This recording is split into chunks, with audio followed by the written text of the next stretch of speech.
Hi friends, ఈరోజు ఈ వీడియోలో మనం అన్నదాత సుఖీభవ పథకం గురించి ముఖ్యమైన అప్డేటు తెలుసుకోబోతున్నాం. మీ ఖాతాలో డబ్బులు ఎందుకు పడలేదో, అలాగే దానికి సొల్యూషన్ ఏంటో స్టెప్ బై స్టెప్ ఈ వీడియోలో తెలుసుకుందాం. ఆగస్టు 2 నుండి ప్రభుత్వం అన్నదాత సుఖీభవ డబ్బులు జమ చేయడం మొదలుపెట్టింది. ఇప్పటి వరకు కూడా చాలామందికి డబ్బులు పడ్డాయి, కానీ ఇంకా కొందరికి డబ్బులు పడలేదు. దానికి కొన్ని ప్రధాన కారణాలు ఉన్నాయి. కేవైసీ పూర్తి కాకపోవడం, బ్యాంక్ అకౌంటు ఆధార్ లింక్ కాకపోవడం, ఖాతా వివరాల్లో తప్పులు ఉండడం, రైతు అర్హతలో సమస్యలు రావడం.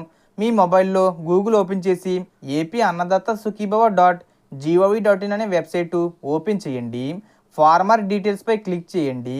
మీ ఆధార్ నెంబరు ఎంటర్ చేసి క్యాప్చా వేసి సబ్మిట్ చేయండి. అక్కడ మీకు eKYC status, bank linking status మరియు ఎలిజిబుల్లా లేదా నాట్ ఎలిజిబుల్లా అని కనిపిస్తుంది. సమస్య ఉంటే ఏం చేయాలో ఒకసారి చూసుకుంటే, కేవైసీ పూర్తి కాలేదంటే మీ దగ్గరలోని సచివాలయంకు వెళ్ళి డిజిటల్ అసిస్టెంట్కి మీ ఆధారు, బ్యాంక్ పాస్బుక్ వివరాలు ఇవ్వండి.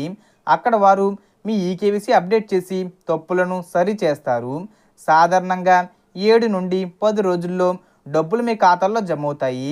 ఎక్కడ సంప్రదించాలో ఒకసారి చూసుకుంటే, మీరు ఇంకా డబ్బులు రాలేదంటే అధికారిక వాట్సాప్ నెంబర్ లేదా toll free number, help line నెంబర్స్కి కాల్ చేయండి. దీనికి సంబంధించి ఏ చిన్న ఇన్ఫర్మేషన్ వచ్చినా నేను వీడియో చేసి పోస్ట్ చేస్తాను.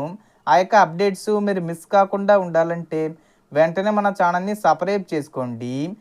మనకు వచ్చిన ఇన్ఫర్మేషన్ ఇది ఫ్రెండ్స్. మీకు ఈ వీడియో నచ్చితే లైక్ చేయండి, షేర్ చేయండి అండ్ సబ్స్క్రైబ్ చేసుకోండి. Thanks for watching.